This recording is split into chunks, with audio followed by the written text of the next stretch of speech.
Greetings, ladies and gentlemen, and welcome to this latest narration of the web series There Is No Epic Lucha, Only Puns. If you're new to the series, there is a playlist listed down below in the description. And as always, I hope that you enjoy. Chapter 202, Pick Me and Me. I like them, Delta said, as an unconscious woman who had just lost to Jedigan was carried out by the gargoyles. The rest just trailed behind with intense mana poison. Jedigan, already shrinking now that the offenders had been punished, gurgled. Not the worst, was his verdict. Delta hummed as she turned to see Nu appear once the adventurers had left the floor. He was staring at the innocuous knife on the floor left behind by the gunwoman. Delta was already upgrading the woman's gun since the lingering essence of Wyam still let her mess with the weapon before it became set. What even is this thing? Delta asked, but she was answered by someone not new. A gift, or you could say a transfer, Maharia said as she appeared from the shadows, her green eyes glowing. You know this knife? Delta asked, trying not to frown. Maharia was her only potent source on the silence, but what she chose to reveal and what she didn't reveal always seemed to be a balance of playful and misleading. That knife? No. The idea, yes, Maharia admitted, as she floated around the knife but didn't seem to get any closer to it. It's filth, Nu said, and sounded upset as well. Delta was beginning to feel like a third wheel that had no idea that it was attached to a bicycle. Why do you say that? Maharia asked Nu, who seemed to consider the question for a moment. It's the opposite of us, the dungeon, he said, and turned away as if the knife was painful to look at for too long. Delta frowned and peered at the weapon, trying to recall what she saw of the gun lady. The knife had a pulsing knot manner inside. It was hard to really describe it other than it was either the utter absence of a soul or such a concentration of life that no details could be made out. That didn't help Delta at all, since the idea that something was either nothing or absolutely everything was a strange idea to consider. The knife had been reaching into the gun lady, riding the entry Delta's mana had made, until it found her seed. Delta had seen the knife not convert the seed, but make it blossom. It directed its tendrils into her soul this way and that. It was horrifying, but also very revealing that the knife made the seed grow in a certain way. The thickest changes around the brain and eyes. Delta finally intervened when the seed was going to start changing the woman. It was altering her brain to be shaped differently, as if it was trying to make her into someone else. The process would have taken years, even in Delta's dungeon, but Delta put a stop to it then and there. Rounding even harder, Delta focused on her mirror dungeons, finding there was a group of stoic people fighting Fran in one of them. They wore a mix of strange outfits, some clashing horribly, while moving in an almost predetermined paths to lead Fran this way and that way. They didn't have the same sort of weapons as the gun lady, but Delta peered into them, trying to examine them as beings. Delta tended not to do this, as looking into people let her see everything at a glance. Shapes, marks, scars, internal organ status, and process occurring. Delta liked to respect boundaries, but this was a medical and/or eldritch emergency. After a few seconds, Delta stared at the group fighting. It was in a different state of progressions, but all their brains were slowly being changed into the exact same shape. Some seemed to be stuck in the change, while the leader, and most outlandish one, was well on his way to being converted. Kate, proc slow traps in 10 seconds, backup buffs in 20 seconds. The man ordered, his eyes glued to bacon, Fran's pig mount, as if deeply wanting it for himself, just to have it, to own it. The speed of 10% movement and the bulk would be great tanking potential. The thing could be used for a suicide charge and opening trap hallways. If it was subpar, Delta could make 10 more with better armor rating. Focus, Maharia said, slapping Delta's face with a harsh smack, and Delta blinked as the world stopped looking like a toy store. What was that? You let the echo in your head. You're more vulnerable than mortals. They have fleshy bits that can mitigate the echo, but you're pure energy, Maharia chided Delta, like she was an old woman, not a child. Wait, Maharia was actually an old lady. Can you explain anything? Delta asked, giving the fairy Lish her full attention, which for a dungeon was pretty heavy. Maharia winced, but relaxed a moment later. Of course I can. Anything for Delta, she said sweetly, and focused her magic, lifting the knife up in a coil of green magic. Echoes are manifestations of the lost brother, are potentially infinite in number, but at any given time they're cannibalizing each other, devouring the weaker to form a large current. Once they gain enough strength, they emerge into this world. Even with the physical form, their nature doesn't change. They find each other, grow, and search for more. However, Maharia said slowly, and before Delta's eyes, the knife began to vibrate. Echoes can be clever or lucky, just like people. After all, everyone carries a little bit of the lost brother in them, converted or mutilated. It's always there to a degree. Echoes can even use people as hosts to manifest. An echo that manifests with power or lack of care can use seeds too. They find people and make the seed vibrate on their particular wave. An echo is just a reflection, really. Why can't they just make the echo themselves repeat over and over? Maharia asked intently as the knife began to break down into 2 smaller knives, then to 5 dart-like tools. But it should lose power, Nu interrupted. If it was only the seeds, yes. Infinite growth with limited supplies is a fool's dream. But people aren't just their seeds, no? Maharia smiled darkly as she used her own magic to feed into 2 of the darts, turning them back into slightly large knives. Dreams, hope, love, hate, fear, courage, heroes, villains, gods, and demons. Fertile soil in which the truth can sprout, the fairy said, and the knives glowed with a dark manner, now instead of the weird aura from before. How did yours spread, your son? Delta asked, as Maharia paused and looked a little bothered. He never needed to. He was formed so strong, so powerful. He knew what he wanted and had a dream. He only needed to lead, and others naturally followed, Maharia said, with her arms crossed. I am sure all fanatics say the same about their idol, Nu said nastily. Maharia turned and her face began to melt. Son is different. He has the power to even suppress his own nature. He conquered another echo and didn't even consume him. That wretched echo serves my son, Maharia said hotly, and then inhaled to calm herself. Delta opened her mouth when a sudden memory hit her. It was almost like a flash of a dream, but she grabbed it, pulled at it, and soon it came to be shared memory of what Rennie had shown her when she contracted him. My dear Ringmaster, how very rude of me. Let me formally welcome you to the tunnel of the world. Grand title, but this homely little home is mine, so I dare say I do own some proper manners fitting a lord of the path of the ending light. The man that trapped Remy's circus in the ground, the man who had something in his head, wriggling and moving. His name is Falcor. You may have some beef with him in time, Maharia commented, as if sensing Delta's thoughts. The one of the ending light. She of settled darkness and he of the broken silence, Delta recited, remembering the words of Runelik, the demon smith. Indeed, that is somehow what this knife represents. Maharia returned to the object as it began to burn from her magic. It is an infection. It is a ringing cry from a trapped echo, desperate to escape a prison. But in return it cannot escape its guise. A pitiful thing, she declared. I agree with her, Nu spoke up. If this echo needs so many avatars to even exist, it's sad, he said, and Maharia shot him a strange smile. A single avatar does tend to be more dramatic, she responded.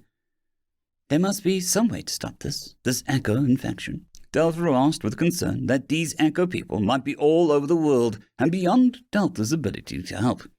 Infect them all first. You are the antivirus of the soul, Maharia said with a shrug, her wings fluttering once she got ready to leave.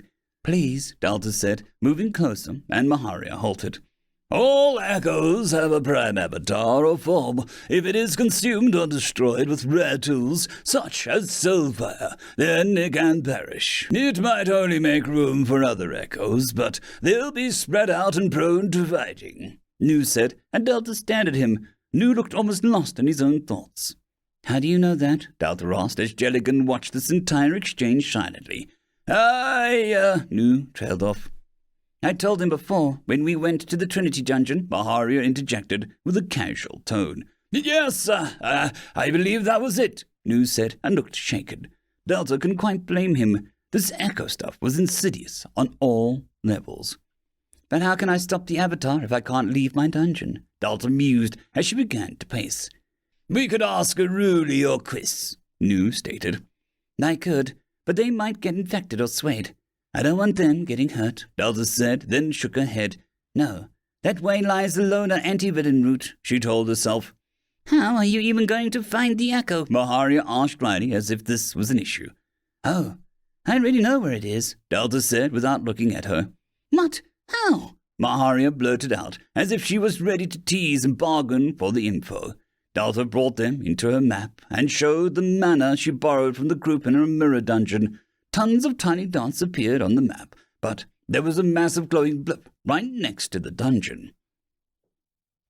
All of them are becoming the same person, so their manner is too. I just need a sample from any of them, she explained. This map is cheating, Maharia muttered darkly. Mimetic hazard infection is cheating, Delta countered. She focused on the map, bringing into focus as she focused on Durance, turning the map until a 3D model rose into the air. The massive dot under the village.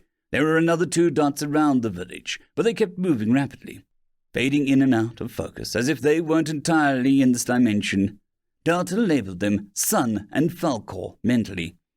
The sewers, Delta said slowly, and made some mental estimations. We could send Alpha, Ruli, and Quiz to check it out. We know Quiz has Soulfire, somehow, Nu said, and Delta was beginning to notice that he was slipping in terms and facts that seemed to come from nowhere more and more these days. We could, or maybe we could just handle it ourselves, nice and quietly, Delta said brightly, as she formed a map of Durance, finding the closest point of the dungeon to the town of Durance. It was a little tricky, since dungeon space worked on a sub-dimension, which let it be a crazy amount of stuff in the space of a farmer's field. However, there were some points of her outer walls that were closer to Durance than others because of the bending of space. Objection, Prim interjected with alarm.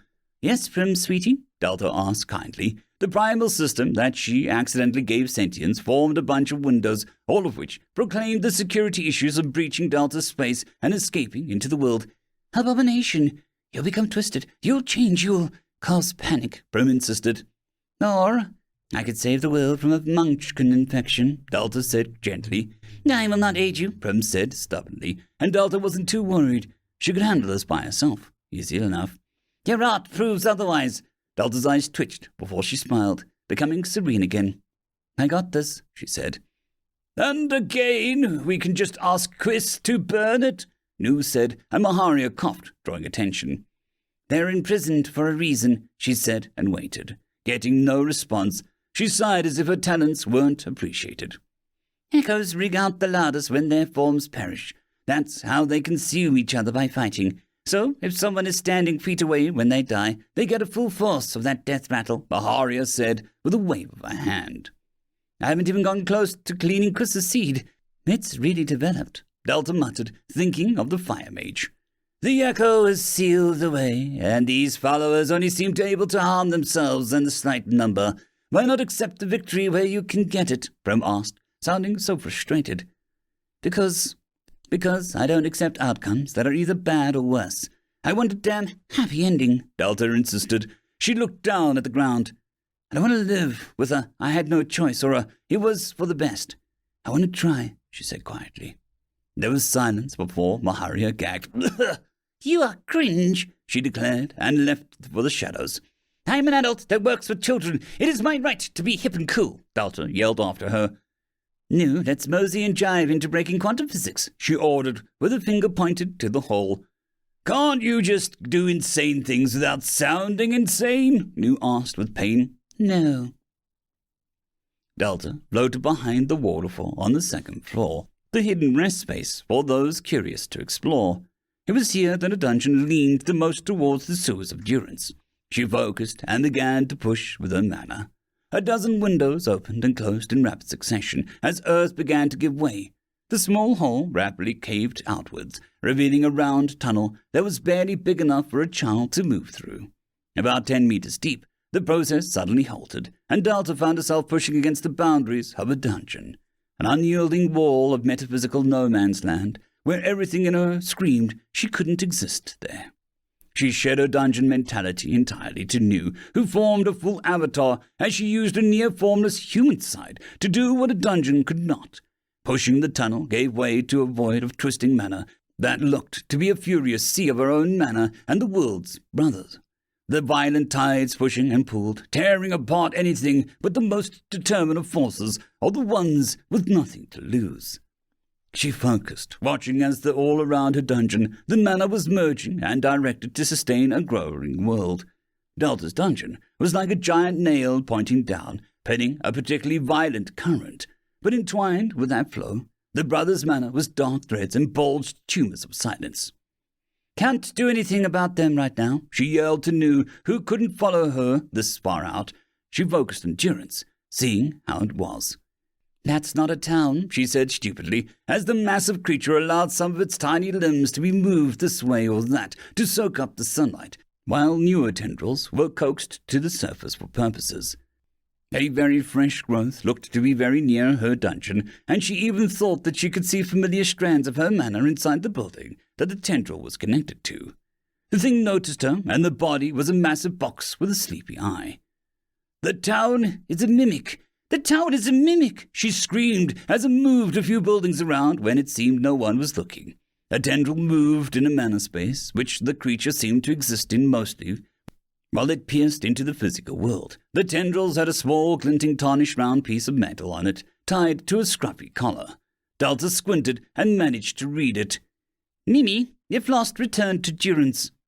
Delta could only stare, as it seemed to be juggling a dozen self-contained pocket dimensions, bubbling the containment and security features that only seemed to be coming online now that it was feeding off Delta's ambient mana. In fact, her mana seemed to be having a constant state of warfare with the mimic, who didn't even seem to notice. He just inhaled and swallowed without much thinking. Delta vaguely recalled once that Rudy mentioned that Durance, the town, started out with a few huts, but grew quickly, as she never explained why or how. Swallowing back her panic, she looked around the thousands of tendrils that turned mana into things like light or heat, making near-perfect homes for the people above. Some tendrils had different glows to it, like a tendril that was very like Wyam that connected to a massive subterranean cavern hiding under the modest house garden, or something that looked like intelligent brain nerves connected to a small store that communicated intent and purpose. There were dozens more, but the most complex and dense tendril that had all the pieces of the others and more connected to a rather large building that Delta could only sort of see had magical drinks forming out of mana, heat for food, and a fair amount of people in it. A tavern. The nerves connecting directly to an avatar even, a man working the counter.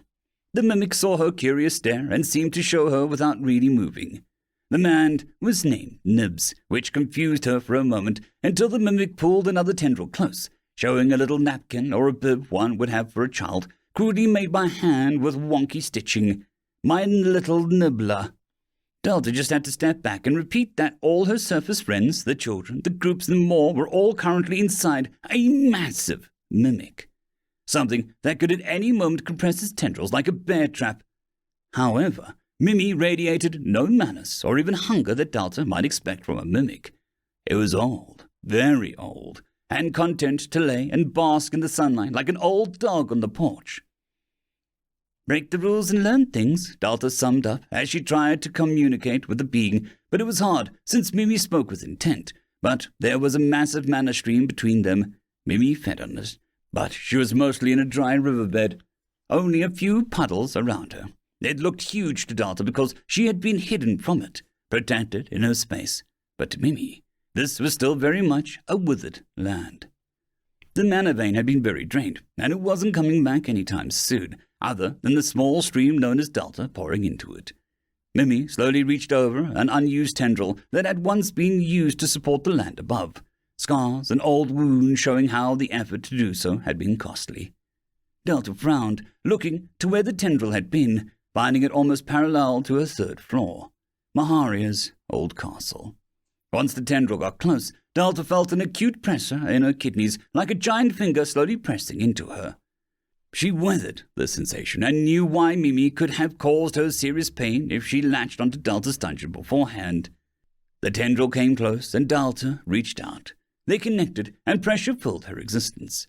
Mimi was under so much pressure that she didn't begrudge or resent it. She wore it like pride as she balanced dozens of magical and other forces that didn't want to play nice together. Mimi shifted her existence in a dozen places. Being so many things as needed, it was amazing Mimi could retain her sense of self. Why? Delta managed to get out. Love. The single word was all-encompassing, all-consuming, and pure. Durance? She asked, and Mimi flooded her with a warmth and light. Protect him, Delta sniffed, overwhelmed by the sheer giant that was so gentle. Mimi, I need to get to the Echo. I need to stop him, she said, and Mimi seemed to feel unsure suddenly. Durance went away to stop Echo. You might go away too, Mimi pointed out. I won't die, Delta said firmly. But we can't let innocent people be corrupted if we can stop it. She spoke to the tendril. Die. Do not know this word. To stop, to lose life. Death has no shape inside me. I can understand not being here, not being definable as a shape. That will happen to you. I'm already without shape, Delta said warmly, as she moved her faint outline. The shape is you, not something you touch or own, but something you fill, become. Echoes twist shapes, twist you until you must fit them. Thousands are being twisted right now. I can't sit back and do nothing, Delta insisted. Mimi was quiet. You are Durance and little in shape, just enough to make me miss him.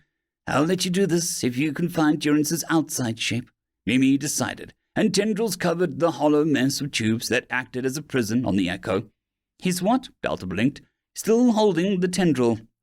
His outside shape. The one here on our land, the blank and dull ones, they have outside shapes, but they bleed and cry. Those are the bad outside shapes. It took Delta a minute to translate Mimi's terminology. Blanks? You mean fair play? They're seed weapons. Durance had a seed weapon? Delta asked, sounding surprised. Durance and friends had them. Whole Durance, Millerance, and Purcurance have outside shapes. Seed weapons. Mimi seemed to show a vision of a strange, friendly old man with a gapped tooth holding up a strange golden wheel of cheese as he glowed with a yellow aura. A woman that looked a lot like Rudy held up a glove or a gauntlet that made her radiate utter bloodlust. Pick snapped his jaw and the sound crunched the air. So these weapons, the proper seed weapons that hurt the Echoes, Delta asked excitedly. Maybe she could ask these old people to help out. Used to. They gave up themselves, no self, no shape. Their shapes denied Echo twists, even if no longer remember. Without shape, you leak. Okay. Maybe Delta wouldn't arm the seedier folks just yet. What about Durance? What was his seed weapon? His shape? She called out, and Mimi sent an image of a bright shield that looked to be reflecting the blue sky with the sun like a seal. Delta hadn't absorbed anything like that from Maharia's castle. I don't even know where to start looking for it, Delta admitted, as their contact seemed to be tiring Mimi and parts of her dungeon edge were flaking off into the mana stream. You are close, like I was. Love.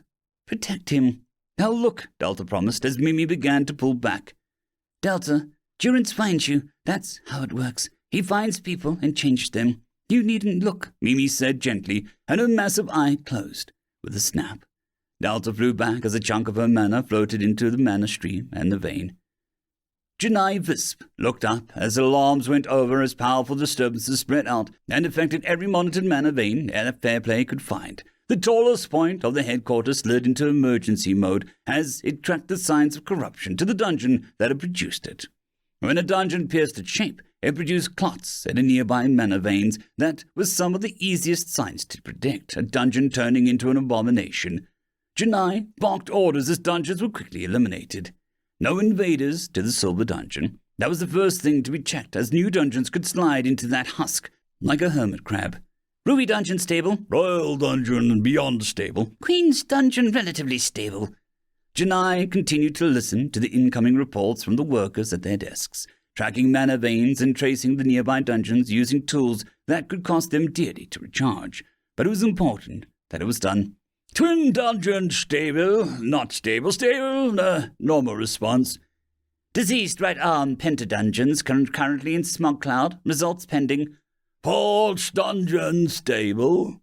The tension built inside her jaw as she followed the map along, coming closer to the west portion.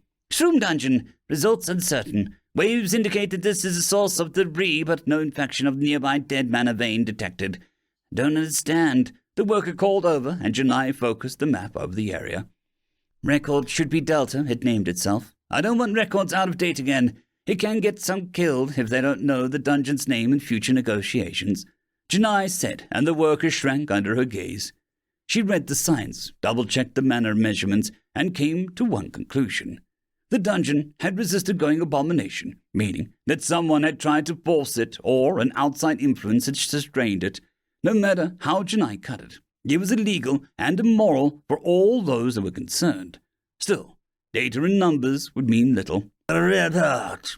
Janai had a wince and turned to the leader of Fairplay, who stared at her impassively.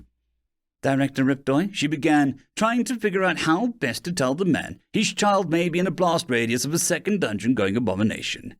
She could have guessed his reaction, honestly. Delta waved a hand in a daze. Find durance, find shield, she mumbled as she stared up the cave ceiling behind the waterfall. A rectangular blob of blue came across, and in her confusion, Delta presumed that he had done just that. I am so good at this, she mumbled as she grabbed the shield on both sides victoriously. Release me before I find a way to remove your hands violently, Nu warned. You're not a shield, Delta sighed as she sat up. Nu, having returned to his menu form, huffed. I am the tool to bludgeon fools with, not a flimsy piece of metal to protect idiots, he agreed. Have we ever found a magic shield? She asked as her head began to clear, and the hole in her dungeon cleared up. Not unless you count Estelle, who is a shield on impractical heels. You admitted. An idea suddenly hit Delta. Maharia, she called out, and found a fairy reading a murder mystery novel in the library with rather vivid descriptions. You rang? Maharia asked without looking up. Did a man named Durance ever beat the stuffing out of you with a magic shield? She asked, and Maharia snapped the book close, face expressionless that it looked like a corpse. Try that again, Maharia said, and her voice radiated death. Even if Maharia was a forced contract, Delta still felt a shiver down her spine. Did you ever do deadly mortal combat with a powerful warrior, wielding a legendary shield of power, and the outcome was undecided? Delta said slowly. Maharia blew out a sigh. The damage to my ego is already done. Yes, I recall Durance, the heroic man of the hour, his shield more so. You don't often see seeds bloom into a self-echo of a person, she admitted, and put the book back on the shelf. So, you know where the shield is, Delta said excitedly. Maharia gave her an odd look. It's gone. No Durance, no shield, Maharia said slowly, as if Delta had issues understanding simple concepts. But echoes spread and live on if the other selves die, Delta argued, feeling like she had all the wrong pieces of this puzzle. Because echoes don't care whom they twist or why. Many of them do it unconsciously. When a hero or a murder enthusiast creates a self-echo, it only bounces between itself and the host. One goes, the echo just fades away, since it can't bounce off the material it needs to make that particular echo, Maharia said, sounding bored. I suppose a person could infect others, but they would have to naturally want to control or subjugate people, and then become powerful enough to self-echo, which I haven't seen yet, she added. So, self-echoes are really rare, Delta mused. Emphatically so. You've actually had quite a few self-echoes moving through your halls over time, Maharia admitted. I have? Delta blinked, not sure that she'd noticed amazing weapons of legendary status. Delta, self-echoes aren't just physical weapons. Some are, but your little friend Dio, his mother has a self-echo that was once silenced and is now only returning, Maharia pointed out. Wait, how did you know about Isanella? You weren't here, Delta asked, eyes narrowed. I know what to look for. The silents are very interested in those with self-echoes, for if they can be offered to include an echo, the harmony they produce is multiplicative and not additive, Maharia said with a shrug. You sound very well versed, Nu interjected. Maharia's face half melted. I discovered my own dreadful echo so many years ago. My hatred of life and the divine made me destroy life ever so efficiently. My son explained so much, but he never did harmonize with me. He said we were incompatible. Maharia shrugged and floated around to another shelf. So, all-powerful people self-echo? Delta asked slowly, taking this all in. Echoes need compatibility, Nu asked quickly after.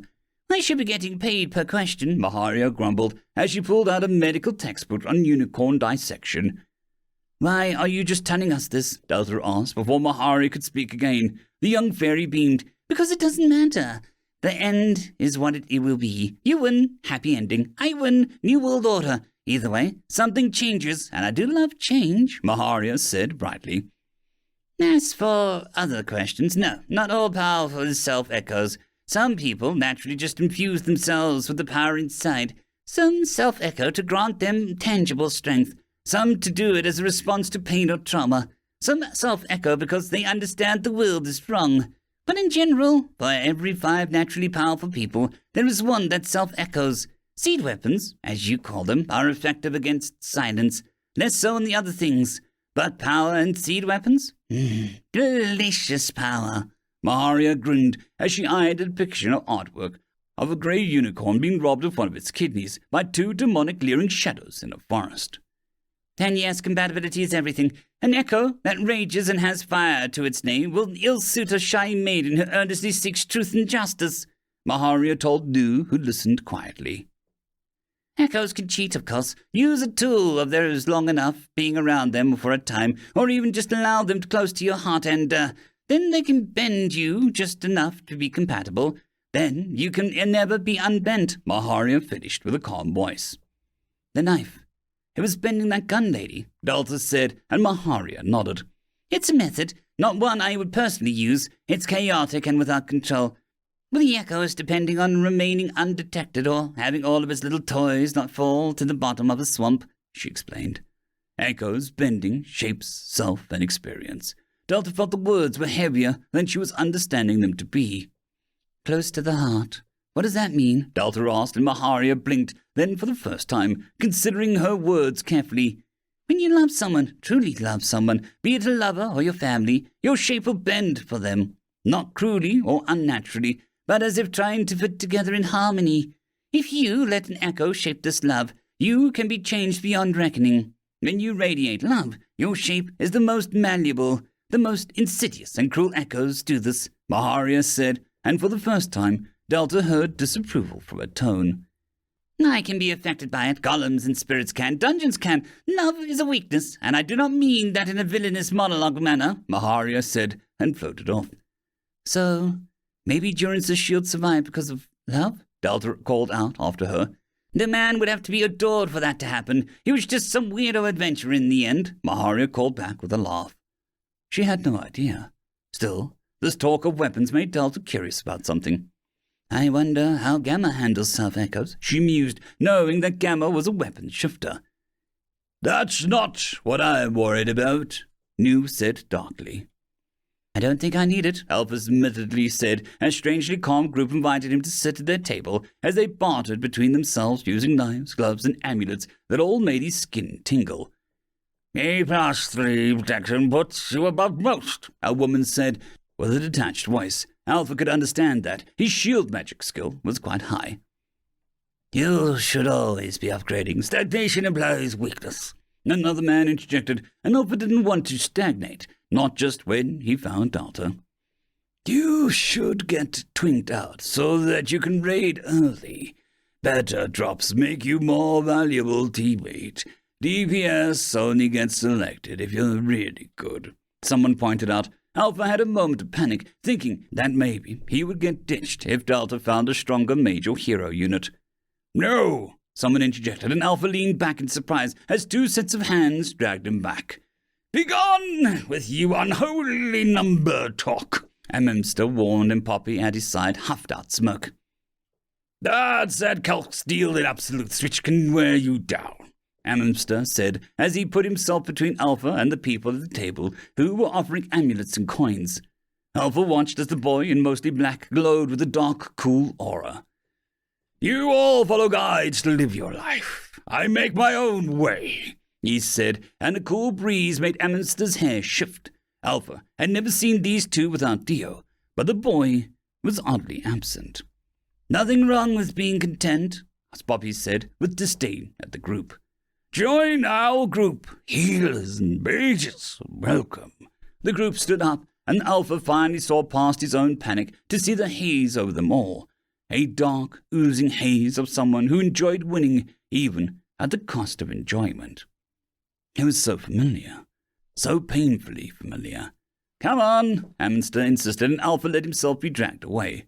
Alpha had questions, and he didn't know who had the answers. End of chapter.